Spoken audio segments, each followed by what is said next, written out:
조갑제TV 시청자 여러분 안녕하십니까? 저는 조갑제닷컴의 조세별입니다. 지금 시각은 2022년 7월 25일 오후 2시를 가리키고 있습니다. 13만 거대 조직 경찰은 지난 30년간 인사, 예산, 조직에 있어서 그 어떤 통제도 받지 않아왔습니다. 지나친 특혜였죠. 견제와 균형이라는 것은 모든 정부 조직을 구성하는 데 있어서의 기본 원칙입니다. 유독 이 원칙이 경찰에만 그동안 적용되지 않아왔던 것인데 지금 이걸 바로잡겠다라고 윤석열 정부 경찰국을 신설했습니다.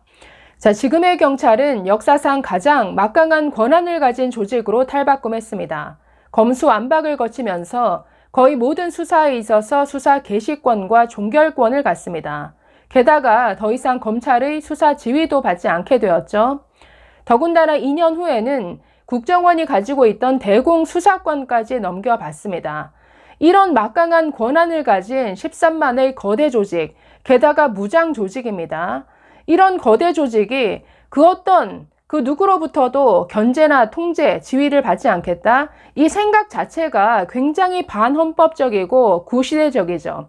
그렇기 때문에 이런 생각에서 나온 지난 주말의 경찰의 집단 행동은 그야말로 있을 수 없는 일이고 이건 국민에 대해서 반기를 든 겁니다. 확실하게 진압을 해야 되는데 자, 이에 대해서 오늘 이상민 행안부 장관이 직접 기자회견을 갖고 기자들로부터 질문도 받았는데 아주 강경한 어조로 오늘 브리핑을 했습니다. 자, 이상민 장관은 사실 이 윤석열 정부의 투톱이죠. 한쪽은 한동훈 법무부 장관, 그리고 나머지 한쪽이 바로 이상민 행안부 장관이다라고 여겨지는데 두 사람 모두 정말 윤석열 정부의 핵심 엘리트입니다. 그리고 실력이나 언변이라든가 브리핑, 설득력, 그 모든 면에 있어서 정말 두 사람 모두 아주 뛰어난 실력을 보여주고 있습니다.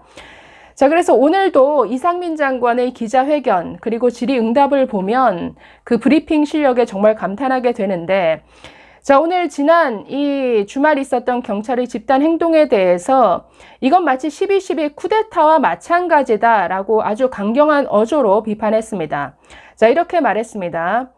무장할 수 있는 조직이 상부의 지시에 위반해서 임의적으로 모여서 정부의 시책을 반대하는 것은 대단히 위험하다라고 밝혔습니다. 자, 그러면서 경찰 지도부가 회의 시작 전에 그리고 회의 도중 명확하게 해산을 지시했음에도 불구하고 적법한 직무 명령에 대해 불복종한 사안이다라고 밝혔습니다. 즉, 경찰 지도부가 분명히 해산하라라고 지시했음에도 불구하고 이 명령을 따르지 않았다라는 것이죠. 이것은 그래서 일반 공무원의 집단 행동과는 차원이 다른 문제고 형사처벌까지도 갈 수 있는 이런 사안입니다. 자, 그러면서 12.12 쿠데타에 빗대어서 이렇게 비판합니다. 군으로 치면 각자 위수 지역을 비워놓고 모임을 한 것으로 거의 하나회의 12.12 쿠데타에 준하는 상황이다. 대단히 부적절하다라고 밝혔습니다. 자, 이어서 이번 사태는 일반 공무원들의 집단 행동과는 차원이 다르다.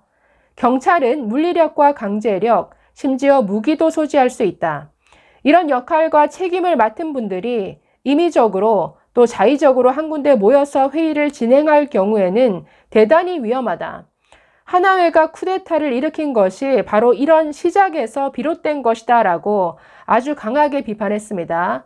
자, 그러면서 이런 어떤 경찰의 집단 행동을 주도하는 특정 그룹이 있다라고 지적을 하는데 이렇게 말합니다. 이번 경찰서장 모임을 주도하거나 지금 이야기가 나오고 있는 경감 이하 직급에 대한 그런 모임을 주도하는 특정 그룹이 있다. 하나회도 그렇게 출발했고 12.12 쿠데타 같은 불행한 사태가 발생했다.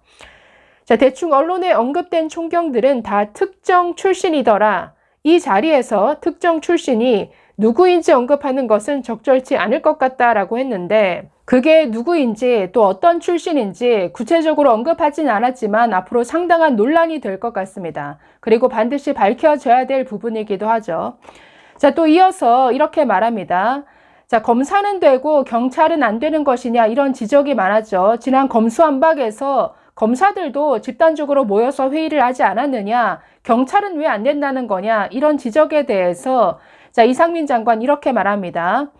명백하게 제가 평검사 회의의 차이점을 말씀드렸습니다만 지금 경찰 수뇌부의 명백한 집회 금지 및 해산 명령이 있었음에도 불구하고 철저한 계급사회고 위계 질서가 중요한 집단에서 그 명령을 정면으로 위반한 것입니다.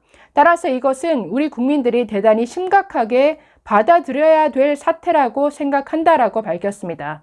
즉, 검사들이 평검사회의, 검사장회의 잇따라 있었는데 당시에는 그런 모임 하지 말아라, 모임을 해산하라 이런 명령이 없었다라는 것이죠. 그러나 이번 경찰 집단 행동에 있어서는 경찰 지도부가 나서서 분명히 모임을 해산하라 라는 명령을 내렸음에도 불구하고 그 명령에 불복종했다라는 것, 이게 아주 위험한 요소다라고 이렇게 지적하는 것이죠.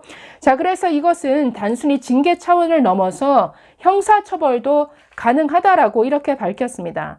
국가공무원법은 1년 이하로 되어 있는데 경찰공무원법은 2년 이하로 더 가중해서 처벌하도록 되어 있다라고 말했습니다. 그래서 단순한 징계 차원이 아니라 형사처벌까지도 갈 수 있는 엄중한 사안이다라고 이렇게 밝혔습니다. 자, 그리고 매우 답답하다는 듯이 이렇게 말했습니다. 더 우려스럽게 생각하는 것은 오늘 제가 발표한 내용을 정확히 이해를 하고서 이런 모임을 하는 것인지 잘 알지도 못하는 상태에서 부화 뇌동하는 것인지 알 수가 없다라고 말했습니다. 즉, 지금 경찰국을 만드는 것, 그와 관련된 시행령, 시행규칙, 재개정과 관련해서 경찰들이 관련 내용을 한번 제대로 읽어본 건지, 관련 조항들을 한번 들여다보기라도 했는지, 제대로 모르면서 무조건 반대만 한다라는 이런 지적입니다.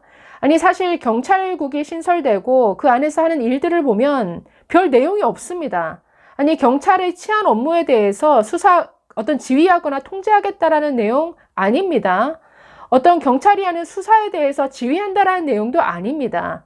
그동안 기존 법률에서 흩어져 있던 행정부 장관의 어떤 권한을 경찰국 안으로 가져와서 그 업무를 한 7개 정도로 정해서 하겠다라는 건데 여기에 파견 나와서 일하는 것도 경찰들입니다.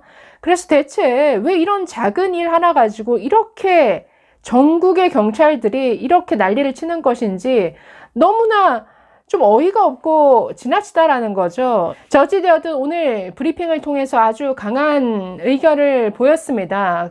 경찰의 이런 집단 행동 자체가 이건 마치 무장 집단이 쿠데타를 일으키는 것과 다름이 없는 매우 위험한 행동이다라고 지적을 했고, 그렇기 때문에 이 모임을 주도한 이 주동자들은 당연히 저는 징계에다가 형사처벌까지도 가능하다라고 보는데 이 일에 따른 책임을 문책을 반드시 물어야겠죠. 자, 경찰은 정보조직법 제34조에 따라서 행정안전부에 소속되어 있는 외청입니다. 당연히 행안부 외청으로서 행안부 장관은 경찰에 대한 지휘, 감독, 통제 권한을 갖습니다. 이게 법의 명령입니다.